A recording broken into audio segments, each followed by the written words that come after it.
लोग होंगे जिनने फोटो पे देखा होगा, बाकी देखा ही नहीं कभी। जिस वक्त जम्मू कश्मीर को यूटी बनाया जा रहा था, डॉक्टर जितेंद्र सिंह यूटी बनाने के हक में टेबल बजा रहा था पार्लियामेंट में। जिस वक्त 370 और हमारी स्टेट सब्जेक्ट जो महाराजा ने हमको दी थी 1927 में, वो खत्म हो रही थी, जितेंद्र सिंह टेबल बजा रहा था, खुशी से झूम रहा था। और जिस वक्त हमारे लोगों की 200 साल की जमीनें जो है एएलजी सरकार, बीजेपी सरकार छीन रही थी, बीजेपी जितेंद्र सिंह उनके साथ था।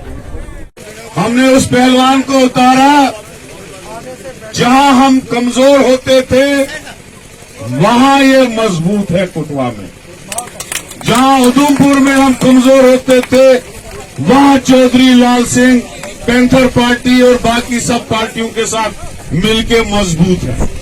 और हमारा जो एरिया है रूल संगलदान से लेके कश्तवाड़ छात्रों तक, बालाल सारा डोडा कश्तवाड़ चौधरी लाल सिंह के साथ है। अभी मैं कुछ दिन इनके साथ था।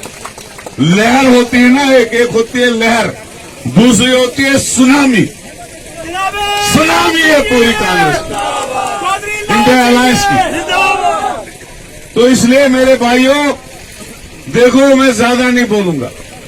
जो 10 साल आदमी हमारे बीच आया ही नहीं, उसका साया नहीं देखा, उसकी शक्ल नहीं देखी। और मुझे हैरत है, हमारा ओबीसी का भाई परसों बीजेपी की रैली में, उन्हीं की रैली में उनको बोल रहा था कि आपने 10 साल में किया ही कुछ नहीं। आप न आए, न किसी को चिट्ठी दी, न किसी की सिफारिश की, न किसी बीमार की खबर ली, न बीमार को अस्पताल में सिफारिश की, न किसी को जरूरत आए, न किसी को आपकी शक्ल मालूम। अगर यहाँ पे भी लोगों को बताए हम कि भैया तुमने जितेंद्र सिंह को देखा होगा, मुझे लगता है थोड़े से लोग होंगे जिनने फोटो पे देखा होगा, बाकी देखा ही नहीं कभी। न उस आदमी ने कभी पार्लियामेंट में हमारी बात की। जिस वक्त जम्मू कश्मीर को यूटी बनाया जा रहा था, डॉक्टर जितेंद्र सिंह यूटी बनाने के हक में टेबल बजा रहा था पार्लियामेंट में। जिस वक्त हमारे सखी साहब है यहाँ, डीडीसी भूल गया, तो जिस वक्त 370 और हमारी स्टेट सब्जेक्ट जो महाराजा ने हमको दी थी 1927 में, वो खत्म हो रही थी, जितेंद्र सिंह टेबल बजा रहा था, खुशी से झूम रहा था। और जिस वक्त हमारे लोगों की 200 साल की जमीनें जो है एएलजी सरकार, बीजेपी सरकार छीन रही थी, बीजेपी जितेंद्र सिंह उनके साथ था।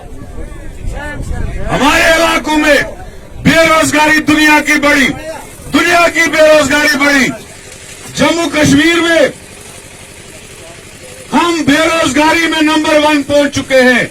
हमारे बच्चे और एज हो गए। जब जितेंद्र सिंह 2014 में एमपी बने, तब हमारा बच्चा जो 30 साल का था आज 40 साल का है, ओरेज हो गया। उसकी डिग्री डस्टबिन में चली गई, कोई काम नहीं किया उसने। अरे मुझे बताओ, कौन बेवकूफ होगा जो उसको वोट डालेगा? जिसका साया तक नहीं देखा, जिसकी शक्ल तक नहीं देखा, जिसने कभी हमको मुंह नहीं दिखाया, यार किसको वोट देंगे? चौधरी लाल सिंह जो हमारे लिए लड़ता था पार्लियामेंट में, मजदूर सड़क पे आता था, और जब चौधरी लाल सिंह को बुलाता था, चौधरी लाल सिंह उसकी लड़ाई लड़ने आता था। डेली वेजर के साथ अगर किसी ने लड़ाई लड़ी, चौधरी लाल सिंह ने।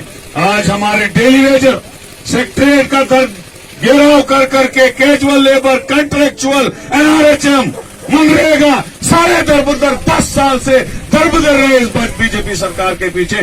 कुछ नहीं पूछा ही नहीं उनको, न एसपीओ को पूछा, न वीडीसीओ को पूछा, किसी को नहीं पूछा।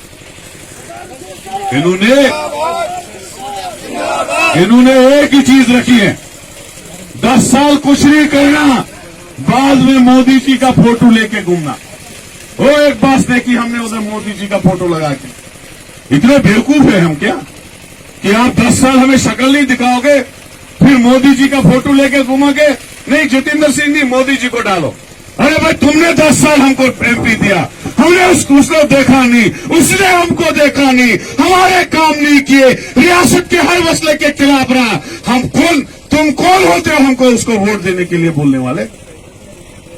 मोदी के नाम पे वोट दो, वो तभी नहीं आते लोग। उनको पता है 5 साल हम कुछ नहीं करेंगे, बाद में मोदी का फोटो लेके घूमेंगे और वोट लेंगे। खबरदार मेरे गरीब भाइयों, मेरे बुजुर्गों, मेरे डेली वेजरों, मेरे मुलाजमों, जिन मुलाजमों को इन्होंने इतना टॉर्चर किया इस 10 साल में, 2019 के बाद मुलाजमों को इतना परेशान किया, मुझे यकीन है जम्मू कश्मीर का मुलाजिम इस इलेक्शन में इनको ऐसे ठोकेगा, ऐसा ठोकेगा कि अब की बार लखनपुर पार, बीजेपी अब की बार, बीजेपी अब की बार यहां से दफा